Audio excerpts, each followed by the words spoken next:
think you can feel the many ways that our healthcare system has not prioritized us, right? And I think the one that I am the most fascinated by and frankly frustrated by is the fact that women weren't required in or really even allowed in clinical research in the United States until 1993. And that to this day, women are diagnosed on average 4 years later than men across over 700 of the same diseases.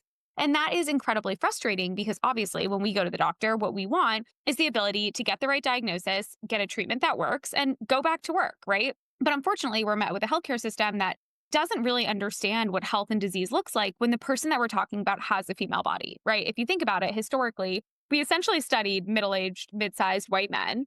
We made the ranges smaller for whatever was predictive of health and disease in those people. And then we assumed we had healthcare for women, right? And I think what we really are focused on at Evvy is this idea that the female body has so many unique biomarkers, right? So many signals that it's trying to tell us where things are going well and where we need help.